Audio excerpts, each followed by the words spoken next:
Okay, where are we leaving? Felix's house. What were we doing, Jube?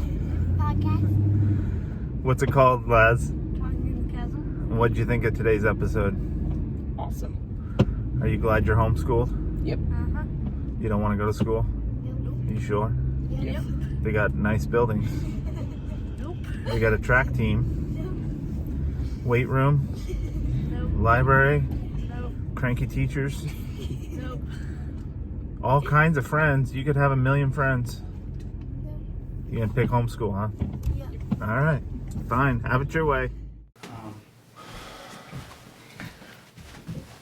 We were going to talk about child rearing. The what and why and the wherefore Yeah. of raising children. You brought 3 of yours to sort of make sure that you're being truthful. Who are we? We're gonna do the introduction thing again. Yeah. So, welcome to Talking in the Chasm. Talking in the Chasm, compassionate, controversial conversation between best friends. Holy man, And an atheist. I'm Felix. And I'm Matthew.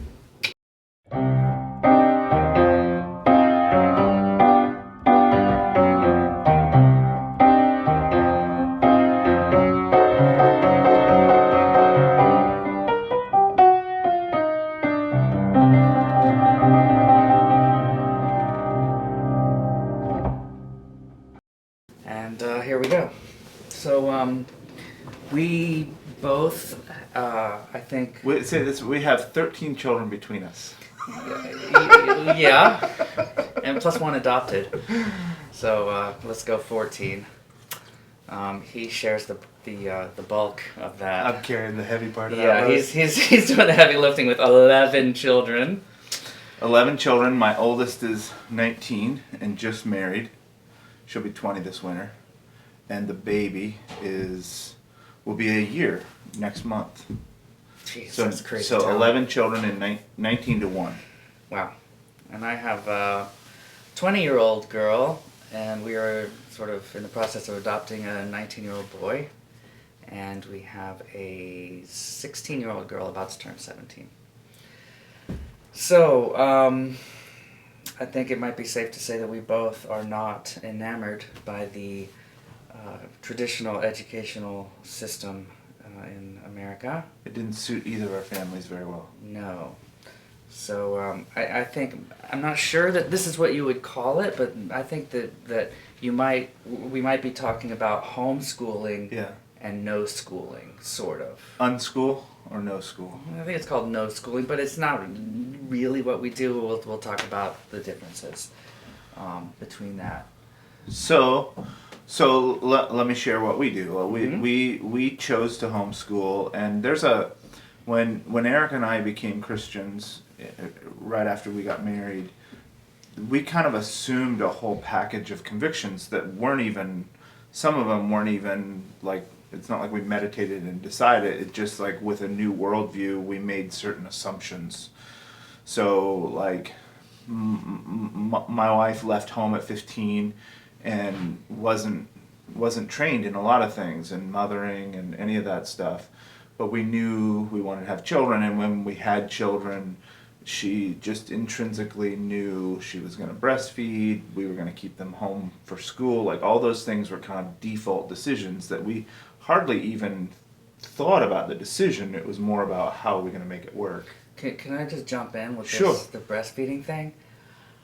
When we had our first child, they asked Sarah, "Are you going to breastfeed?" And I was like, What else "Wait, do you do? what? People don't like women carry around these things their entire lives, and then now here's the chance. Here's what you get to use, and then no. People say no. I'm not going to do. I blew my mind. I had no idea that people did not breastfeed. Erica had a great book. She's always, because we've had so many babies, she's been into midwifery and and lactation consulting and that kind of stuff. She doesn't do it professionally, but she's for her own study, and she had a great book called "So That's What They're For."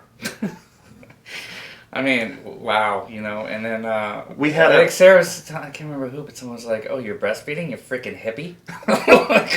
Eric and I have a clandestine PR campaign where we're trying to get bottles called synthetic breasts to put everything back in the proper categories. I see.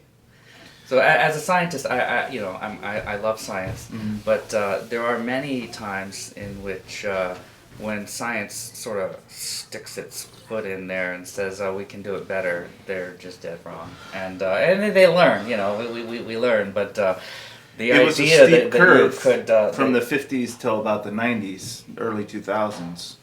And I think my parents' generation, Erica's parents' generation, that's really what it was. Like the scientific progress of the 50s, like synthetic was better. Formula was better than breast milk. Bottles were margarine came better. out. Yeah, all that stuff. Like it was the wave of the future. Science was going to answer all of our problems, and science was wrong about some things. Yeah, for sure. Anyway, so that the other kind of like natural parenting style that sometimes they call peaceful parenting, co-sleeping with the baby. That we've always had a family bed. We've always, we've done child-led weaning, all that kind of stuff. And for us, that made sense just because I was thinking, well, what have people been doing for thousands of years? For millennia, people have been having children. They weren't schedule feeding them. They didn't have a wristwatch that said, oh, it's been 2 hours since the baby ate. It's time to eat. When the baby cried, you fed it. Right. When everybody got tired, you laid down and went to sleep. So we've just kind of modeled that kind of family life, and it's been great. That's what we did too. I actually am a very sort of anxious person, and when our first child was just a wee little thing, I just thought she was going to die. I was just like every day, 100 times a day, I was like, oh my gosh, she's going to die, she's going to die. We're not going to be able to get her to healthy, till she can survive in the world. And at night, I couldn't sleep. I would wake up 3-4 times at night and run over to the crib and put my hand on her just to make sure that she was still breathing and stuff. Mm-hmm. So then I was like, I can't do this. So we just took her out of the crib and put her in the bed, and then I was just like, oh, I could sleep because she was right there. And it just felt like that's what, we just did what felt right to us. Yeah. And then it ended up being the same thing. I think that I can't remember when, we didn't intentionally wean. I think it was a sort of a soft thing, but I want to say 3 years old, 4 years old, something like that. I mean, when the children were hungry and they wanted something, then we gave them something. I mean, it just totally went with what we felt was right, not really consulting books or anything like that. Erica quit nursing when she was pregnant and couldn't nurse anymore. Or in that same way, we would, the youngest baby left the bed and went to their own when there was a new baby. Yeah. So just kind of natural process. So that was all stuff that nobody trained us in. It just, like you said, it just felt right. And I know great parents. I don't think that's the only way to be a parent. I know great parents that are very different than me, that are very schedule, task oriented. Right. Well, to them that feels right. Yeah. Yeah. But homeschooling was another issue like that I have a litany, a list of things that are the reasons that I homeschool. But I think at the very top of that list, would be, how do I say it? When I grew up, my parents were dumb, and my brothers and my sister were dumb, and nobody got me, just my friends, and friends for life, and we love each other, and and then that turned into, when I was later in my teenage years, then it was gang mentality. It was like skins for life and all this stupid stuff. And I hated that. I hate that now. My 19-year-old daughter and my 18-year-old daughter and my 17-year-old son and my 16-year-old daughter and my 14-year-old son, they're my best friends, and we love each other and we enjoy each other. And that's one of the things that's been always really encouraging to me, is that your family's that way too. Yeah, I mean, people say, oh, the terrible twos, and the teenage years. I'm like, man, you're doing it wrong. I mean, to me, it's like every single step of the way is more fun and interesting than the last step. Mm-hmm. I'm like loving this. I'm loving this little science experiment of watching them turn into little people with their opinions, and I hate terrible twos. The first time that they came up with an idea that I didn't implant, I was like, wow, this is awesome. But also, we have always raised our children my parents were awful also, and I remember actually taking notes in my mind growing up, going, okay, well, don't ever say Not gonna that to do your that, children. yeah. I'm never going to make them feel the way I feel right now. But we've always sort of done things collectively, you know. We decided, we actually sat down and said, okay, let's come up with the rules of the house, you know, and it was basically the children's inputs, like, oh, how do we want to behave? How do we want to treat each other? You know, and we said, do we want to be sarcastic and say things that are in a hurtful way? It's like, no, okay. Is cussing okay? And we're like, sure, why not? Who cares? We're not gonna have magic words or anything like that you can't say. But being hurtful is not okay. So you can't say I don't love you. You know. So and we just decided, okay, we're not gonna scream at each other. We're not gonna hit each other. We all decided as a family, and then we had to stick to it. You know. And there were times when I'm just like super mad, and I'm like, "Grr," and I start raising my voice at my children, and Eldest says, you know, the way you're talking to me right now, you wouldn't like it if I was talking to you that way. And I'm like, you're right. And I hate it. You know, so it was, you know, they were involved. They were part of the process, and then when that happens, you know, you buy in. I think that's probably the philosophical difference between your home and my home. For all the similarities, we're a much more parent-led home. We're much more, and we have kind of a rule book, right? We're trying to create a biblical environment, something that we think is in line with what God wants us to be, and so there's some exterior standard to our home. So the question of those kinds of questions, if there's a biblical answer for us, that's a set rule. Right. We don't re-navigate that. For sure. And I think that probably produces the outcomes, the educational outcomes that are different, like homeschool versus unschooling or no schooling. So that's that parent-led versus consensus-led would lead to a difference between homeschooling, where there's a directive, there's a direction, there's a leader, versus the unschool, which is much more collectivized. Right. You want to talk about the philosophy behind that? Yeah, I mean, we were parent-led, I would say, in the very beginning. Just sort of like, we bought a crib. You know, we just did what we thought, you know, you were supposed to do. Let me maybe talk about the school that my children attend, because that really did change the way that it really changed much of our lives. Were you guys in conventional public school before We that? were in conventional public school, yes. And our first really enjoyed school, really loved kindergarten and first grade and second grade, and third grade things started to get a little bit weird, and then fourth grade was awful, because that's when MCAS kicks in, which is Massachusetts. Do you know what it stands for? Yeah. It's like the testing thing where they're like, okay, everybody has to make a certain score on this test, and it's basically to just make sure that the teachers are teaching to the test and to the books, and you know, basically it just strips the teachers away. It strips away their ability to teach to their strengths. You have to teach exactly this way, bang, bang, bang. Everybody sits in a chair and faces forward, and you know, there's that thing. And man, Irene did not dig that at all. So one day she was doing some. She had to do like spelling assignment or something to learn how to spell, and she had to write a word 5 times, and there was like a list of 20 words, and she was just writing them 5 times. So then she gets about halfway down, she turns to me, she's like, why do I have to do this? And I just said, I don't know. I don't know. Good reason. And it just occurred to me, if I can't get behind this, I can't tell you have to do this. It just makes no sense. So we took her out of the public school. We found this, just through this weird circuitous route, we found this awesome school that we love. It's called Sudbury Valley School.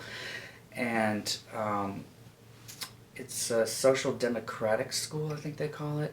And the idea is that it's completely child run. So there's I think there's like around 100 kids. There's 11 staff people that are just there in case the kids, you know, have questions or need anything or need specific instruction on something. But the children just do whatever they want. If they want to play video games all day long, they play video games all day long.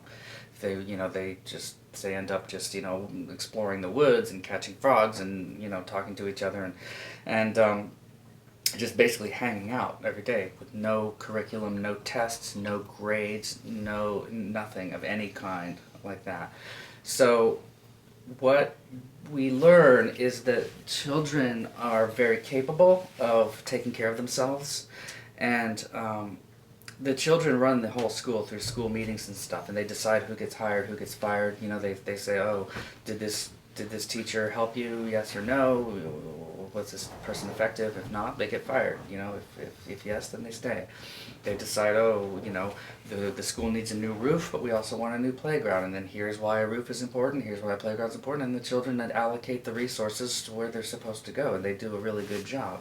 So what kind of blows my mind. There's not, so I'm sure people looking at that model, like how come they don't, there's not a mutiny where they just put ice cream machines all down the hall and have the Right, roof yeah, leak? because that doesn't make sense. Mm-hmm. And what you realize is that if you give children the ability to make decisions, they make good decisions, because good decisions lead to fruitful lives. If the roof caves in, then you know you're going to learn something.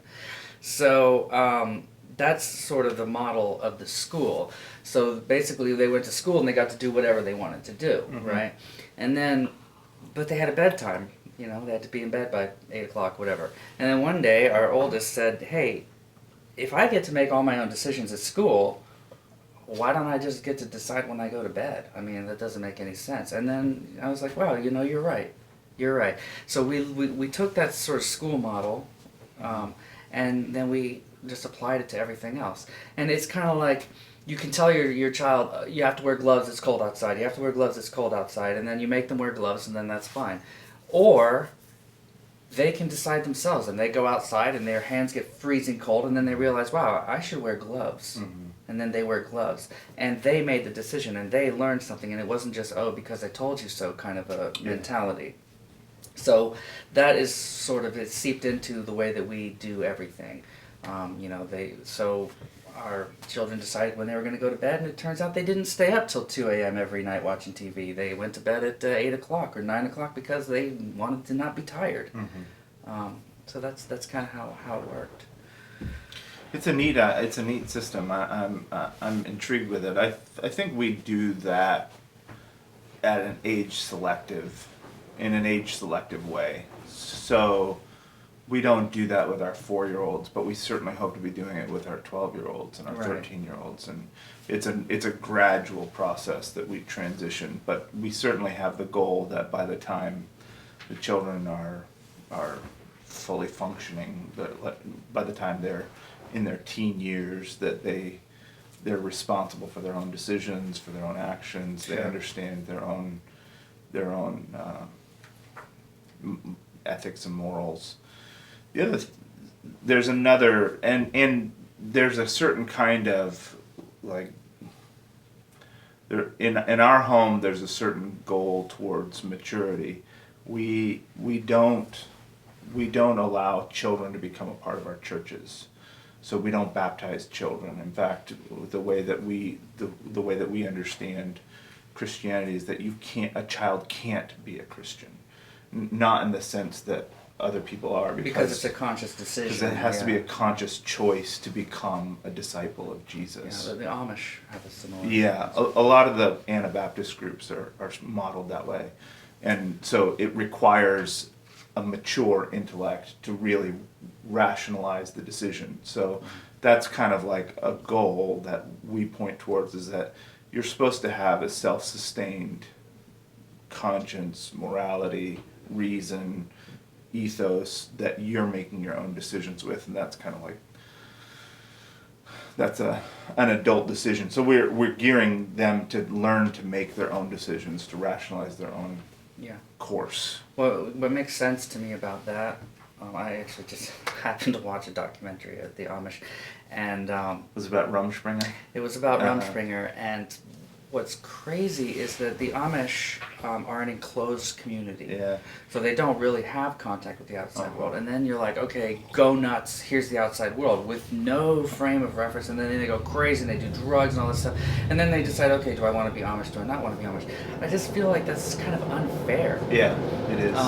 With your kids, they're in the world. Yeah. And I mean, you have dangerous people like me coming over to your house saying that God doesn't exist. And they're part of the conversation, you know? So I feel like your children, when they reach the age of maturity and then they decide, they actually can decide. They have a frame of reference, and they said, okay, you know, I've seen the way Papa lives, and I've seen the way that the rest of the world lives. And Amish don't see the way the rest of the world lives, and it's a very unrealistic view of the world when you turn 18 and you just go nuts with other 18-year-olds with basically, you know, children. It's dangerous, and lots of money, because they're typically very wealthy. Oh, really? The Amish, yeah, they've been working Oh, since that's they right, were because eight years old. Yeah, it kept talking about how they buy cars. I'm like, where are they buying these fancy cars? Those kids, they quit school at 6th grade if they can, and they work like men until they're 18, and then they go nuts, and they have 20 grand in the bank. And they actually said that they specifically don't want. Yeah, they don't want education. Don't want education, but what's interesting is in this documentary, when they were interviewing all the kids, the number one reason that they did not want to go back to the Amish community was their car. Mm-hmm. Just crazy. It's in the American blood. It's in yeah. the soil. So I wanted to mention another thing about Sudbury Valley School. It's ages 4 to 18, 19, you know, whenever. And their children don't naturally segregate by age. Mm-hmm. You know, it's just so weird when you think about it in school, how they're like, okay, with the 8-year-olds, and, you know, it's like You're a 4th grader. I'm a 5th grader. Yeah, imagine, like, you know, going to working at an accounting firm where they're like, okay, all the 35-year-olds are going to be here. It's insane, right? It's weird. So when my daughter went to school, our youngest, she was maybe 7 or 8. Her best friend was a 15-year-old girl who taught her how to tie her shoes. Yeah. But people often say, well, how do they learn anything? Like with you, you know, you actually teach reading and writing. So we didn't. And so people say, well, how do they... And your children aren't illiterate. They're not. So they say, how do they learn how to read? And it's basically the same thing about putting on gloves when it gets cold. It's like they want to text each other. You know, they play video games and they want to read what's going on. Or, you know, they're watching somebody else play a video game and they're like, what's happening? So they teach each other how to read when they want to read, when they're motivated to read because they want to. And I want to just very quickly tell this story. It's a sad, sad tale of the American educational system. But I mentioned we were in the process of adopting an 18-year-old boy or 19, who graduated from the Cambridge Rindge and Latin School, which is supposedly a very hoity-toity. Very good school, public school in Cambridge, Massachusetts. He graduated from there, and one day he's playing a video game, one of those World War II shoot-'em-ups, and he turned to me and he said, were the Americans, did they fight with the Nazis or against the Nazis? And at first I thought, he's like, this is some kind of a joke, some kind of a weird thing. I'm like, you're playing a video game right now. Your guys have a circle and a star, and their guys have a little cross thing. You really don't know? And he goes, no, I really don't. So I explained to him a little bit about World War II, and then I had seen this on, like, you know, Jay Leno or something, and I picked up a map that had no markings at all, and I said, could you point to a country on this map? Any country, just anything. And he had no idea. I was like, where's America? No idea. He had no idea. Yeah. And, you know, my daughter, who went to this school where they don't teach you anything, she's all into philosophy and she reads books all the time, and she sure as hell knows that the Nazis that we were against the Americans. And she can tell you where Singapore is, and just because she's interested, you know, she just happens to be interested in these things. So that was very telling to me. It made me feel like, wow, I made the right choice. Everybody thinks I'm crazy. People think it's for verging on child abuse. Yeah. That we don't. That these children just get to do whatever they want to do. I can confirm that, at least in my own experience. I did remarkably well in high school for all the weed I smoked. Like I I did. I think I graduated with almost a 3.5, 3.4. Yeah. And I literally never went to school.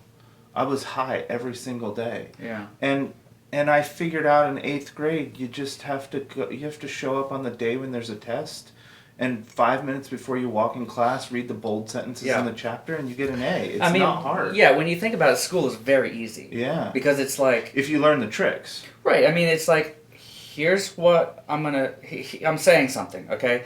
2 weeks later, you're just going to regurgitate what I said exactly to you on a test. So this is going to be on the test, this is going to be on the test, here you go.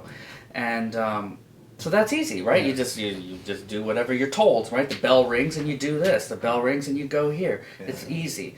This school is very hard. It's like, here you are, you have 5 hours, don't be bored, go. Uh-huh. You know, I mean, that's pretty hard. You are in charge of making yourself interested. I would say that really there's one thing that I wanted from the educational system, and this is true today. There is one thing I want, and that is I want my children to love learning. Yeah. That is it. I don't care if they go to college. I don't care what kind of job they get. I don't care if they, I want them to be curious about the world and want to figure it out. Yeah. And school was actively killing that. Yeah. Actively killing it. There's a Carl Sagan book that I read that's just amazing. It's called A Demon Haunted World. Science is a Candle in the Darkness, something like that. But he says in kindergarten that children are just a bunch of little scientists, right? They're all curious and they're like, oh, what are dreams and why do we have toes and why is the grass green? And then by the time they're 18, that has just been beaten out of them. They don't care. They just want to leave. They're done. And that's so sad. And all that's to left see. is a desire for entertainment and money. It's just so sad. It's so sad. Yeah, it is. Our ethos for homeschooling, there were actually 3 things that we wanted out of our homeschool. We focus on making strong readers, and my theory is that the things that I took away from my public education were things that I was interested in books, same thesis. If I wanted to know about it, I read a book, and that stuff sticks in my head. And that's everything I've learned before and since my public education was because I was interested and read it in a book. So I wanted my children to be good readers. I don't care how academic they are. I don't care what they're interested in studying. I want them to read well. I want them to love learning, and I want them to know how to teach themselves. Those are my 3 goals. And then I think a 4th goal, which is important to me too, is that I want to be responsible for building their character, their worldview, their understanding of themselves and the people around them.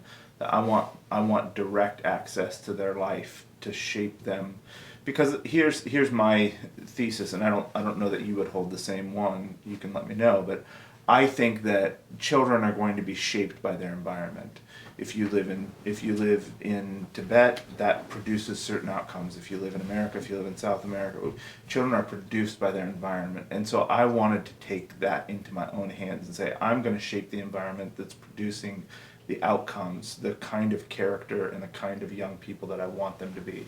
I want them to be kind. I want them to be non-imperialistic, non-nationalistic. I want them to embrace the broader world. I don't want them to have certain hang-ups that people around me have. I want to be directly responsible for their character. I want them to be honest. I want them to be hardworking. All those things I want to put into my children. And I didn't trust anyone else to do it. I said, if it's going to get done, we're going to do it. Yeah. That's not that different. Yeah. I mean, we're very much I know you want those way. things for your children.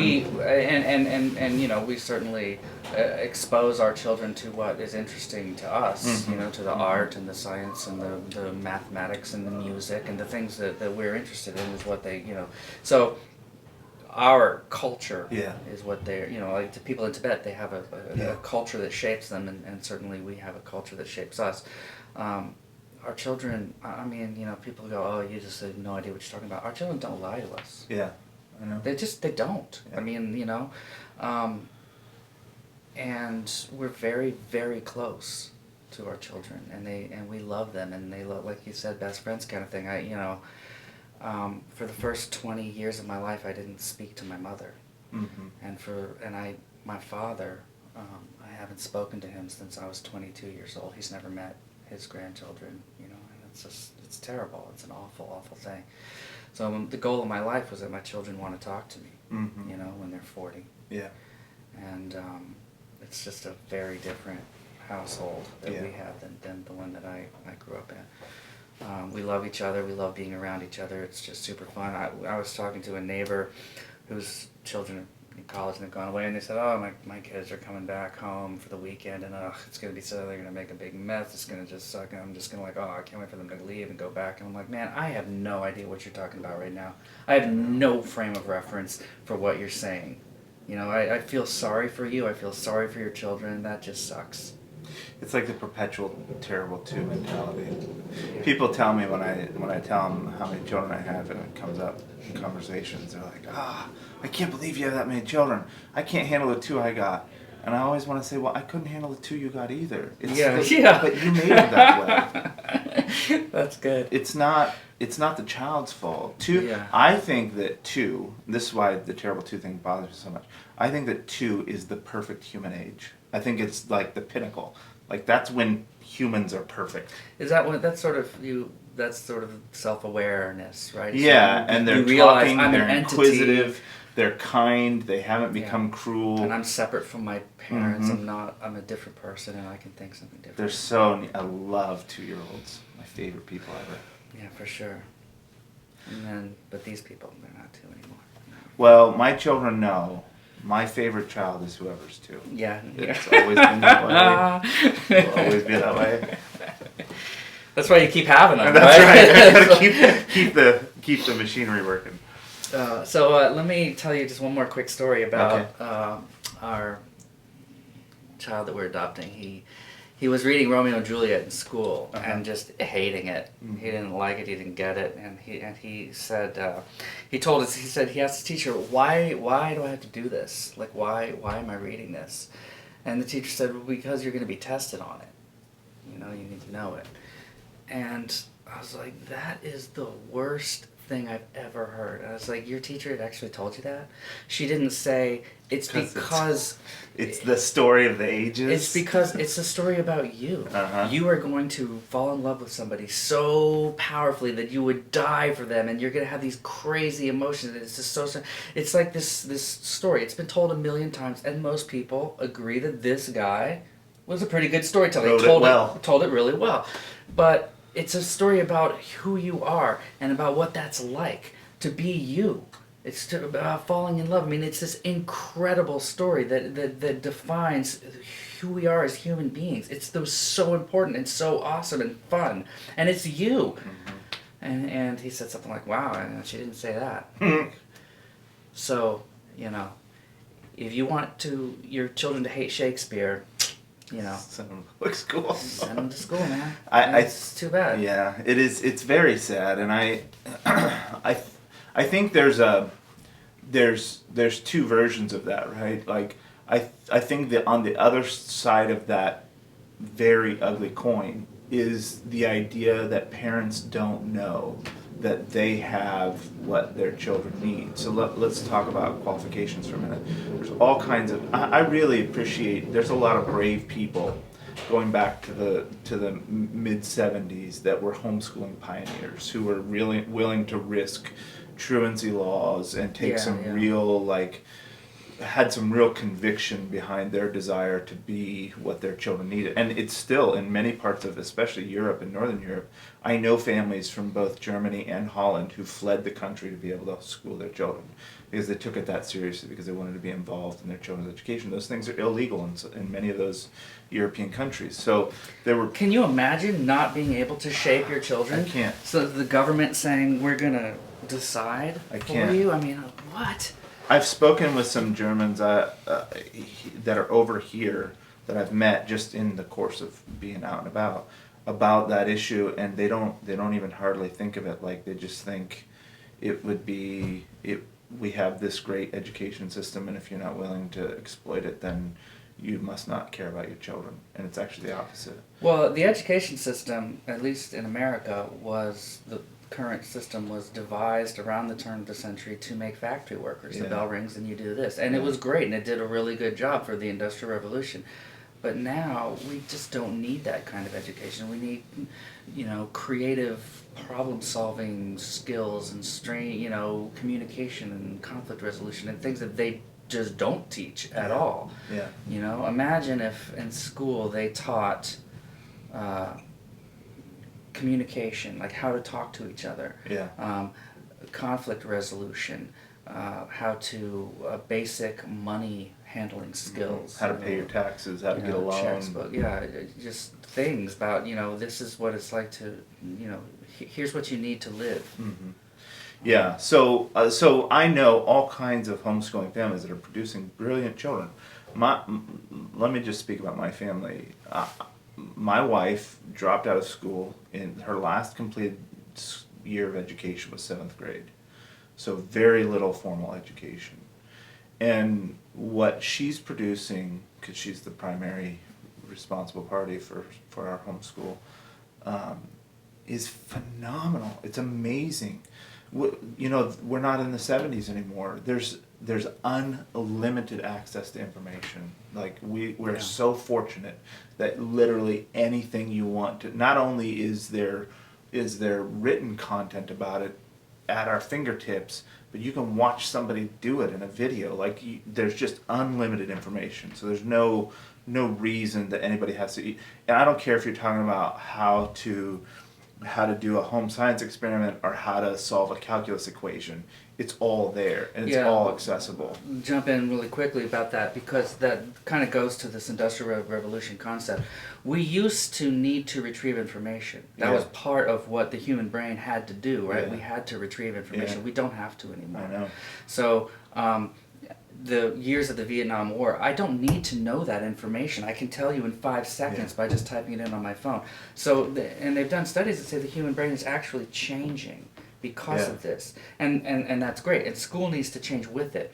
Instead of memorizing when the Vietnam War was, we need to talk about how to... What are the implications of the Vietnam War? Right, or how to retrieve information and how to test whether that information is accurate or inaccurate. How to tell the difference between sources of information that are good and bad. I mean, there's How about lots recognize of the common threads between the Afghanistan invasion and the Vietnam invasion? Yeah. Like that would be, I'd be happier if we could do that than talk about the date of the Gulf of Tonkin incident. Why do humans kill each other? Yeah. I mean, why?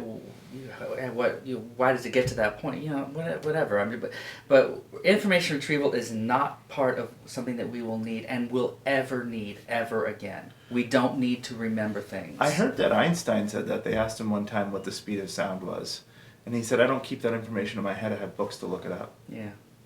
Wow. Yeah, so Erica is, with a 7th grade education, is producing children who are they're vastly more literate than I am. Like when Elijah or Hannah, they got on a Dickens kick, they read the entire corpus of Dickens within the next 6 months. They got on a Russian writer kick, so they're reading Dostoevsky and Tolstoy. Elijah decided he read a quote from Twain that he liked, so he reads the entire corpus of Twain. Like they're amazing what we're producing, and it's not about this.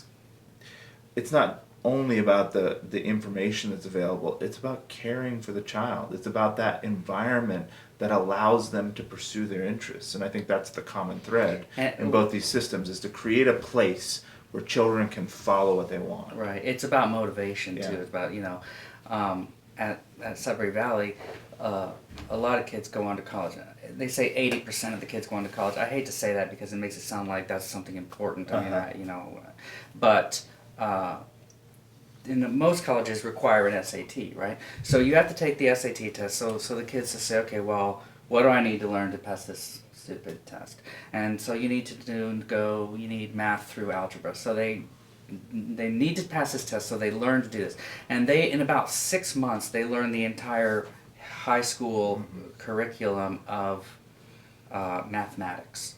And they were talking to a mathematics professor who said, the amount of content that we teach at school is not that much. It's just that students find it so distasteful that we You have to gotta keep spread it out. cramming. It just takes a long time.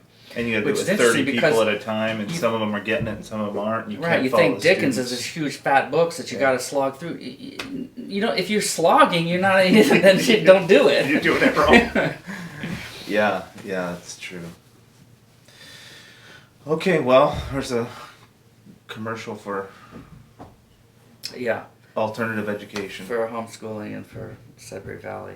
For smart so children. I will say that, and maybe I need to ask you how you handle this, but the number one question that people ask about homeschooling, and no schooling is different than what we do, but no schooling is basically, we're not going to teach our children anything. Mm-hmm. The children are going to ask stuff, and then we're going to tell them, or we're going to learn how to cook together. We're going to do things together, and we're going to sort of figure it out.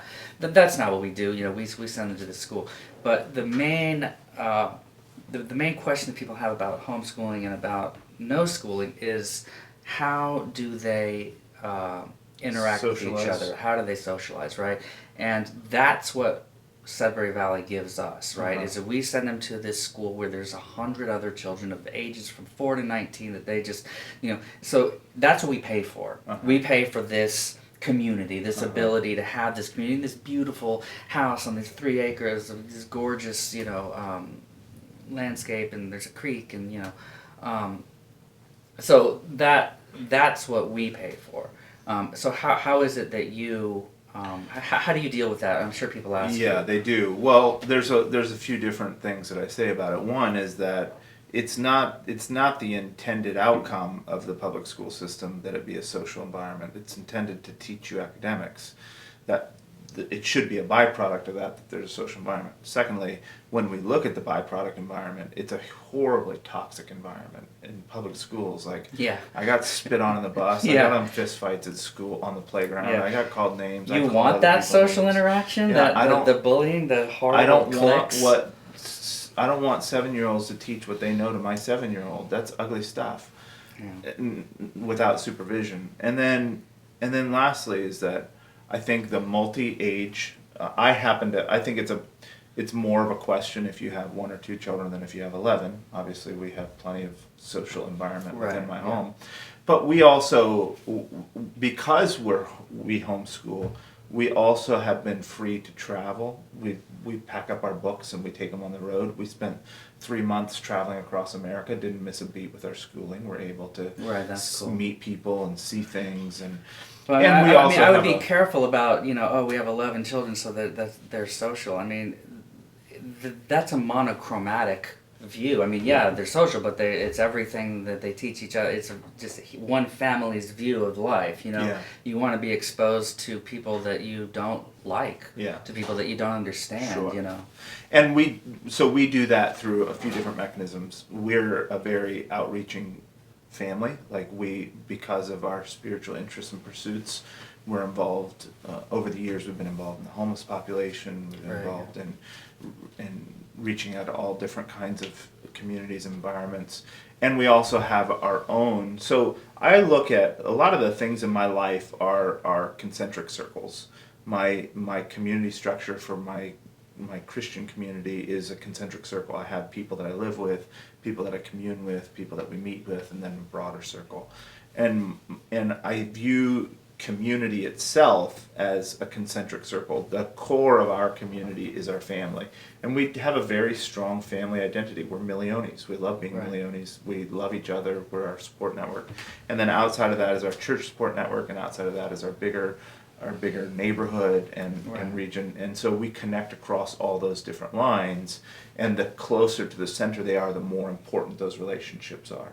So our church community has, so I'm one of the families just left, but at one time there were 3 of us families who had 10 children. So it's 30 children, 3 families. Plus, other families with 7, 6, 5, 9, 4, 2, Right. all across the range, and we're together a lot. And so there's all kinds of social interaction, and it's with people who have common value structures. And so Right. I think that helps establish young children in a value network that allows them to be able to. There's another principle, that like the critique of the more child-led family structure, you know, where the baby cries and you pick it up. You always pick it up. You don't leave it in a crib to sleep at night. You feed it when it's hungry, that kind of stuff. The accusation, the allegation that's been made from a more schedule-oriented perspective of parenting has been that creates weak children that don't know how to control their emotions or whatever, and we've never bought that. We think if you give a child what it needs, if you respond to its cries, if it knows when I need you, you're here, that actually liberates the mind and the heart to be able to explore and to become secure in themselves. I don't have to worry about my needs, so I can focus. It's like this Maslow's hierarchy.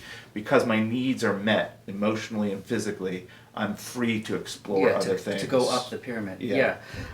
I mean, is it called Thurberizing? Is that what I remember? Thurberizing. It's like it's you let the child cry all night. You sit outside the door and you just let them cry and we cry. We just always call it CIO, cry it out. Well, yeah, you just let them cry, and then they're gonna understand that they have to be self-sufficient or something like that. And to me, it almost seems like torture. Yeah. I mean, that just seems horrible to me. That you know, because I haven't spoken to my father in so long, it tears me up, and I have nightmares about it all the time. But not having, just knowing that it's not there in my life is just this. It will always be this source of sadness. It'll always be, you know. And I just feel it. It's like if I'm crying out in the night and my parents don't come, it just makes me feel like I'm abandoned. I mean, I maybe it makes you self-sufficient, but at what cost? It's like I'm on my own. Yeah. You know, I really don't feel vulnerable, like, weak, and on my own. Yeah, I don't feel like our children are not self-sufficient. Yeah. So I want to just tell two super quick stories about our upbringing that sort of illustrates why I think it worked. Our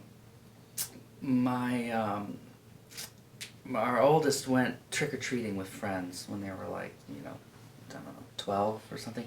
And you know how if a neighbor's not home, they'll put a basket out that says please take one. Yeah. You know, and she was going. And it lasts 5 minutes. Yeah, she was going trick or treating with this, and her friends, and so she took one, and her friends were like, "Oh my God, nobody's looking!" And she's like, "Dude, it says take one. I mean, just take one. What's the big deal?" And they're like, "No one's looking." And they did that, like 3 or 4 houses, and then finally, my daughter just came home. She's like, I just don't want to be part of this. You know, I don't understand why not just, you know, do it by the rules. And why one free one isn't enough? Yeah, I mean, there's this sense that like you're constantly watched, so that when you're not watched, go nuts. Yeah. You know, whereas our children were not constantly watched. In fact, quite the opposite. They were you know, able to do whatever they wanted. So they chose to do the right thing. Interesting, because I just, you know, that the book Lord of the Flies. Yeah. Okay, so the concept, right, is that there's a plane crash, and all these children. Was it a plane or a ship? A shipwreck, I don't know. All these children are alone on an island, and then they sort of devolve into animals, right? Yeah. They just start killing each other. There's this horrible thing about human nature. We're just a bunch of vicious creatures. But what I've learned from this school and from watching my children grow is what would really happen if there was a crash and on this island and a bunch of children came out. They would immediately form a rudimentary government. They would immediately say, you're good at hunting, you hunt. You're good at cooking, you need to cook. Let's decide what we're going to do about this. We need a shelter, first of all, so how are we going to do that? That's what would really happen, because I've seen it, you know? So this concept of children are just hellions is completely erroneous. It's an environmental level. Yeah. If you allow them to be responsible, they will be responsible. Mm-hmm. You know, they'll take one candy. And what's interesting is that they'll take one not because they're told to, but because they're actually thinking, if I take them all, then that person won't get any. That's what empathy. That's what I feel like is the greatest achievement. Yeah. Is this actual caring about what other people think, you know? So yeah. Did you have 2? That was 1.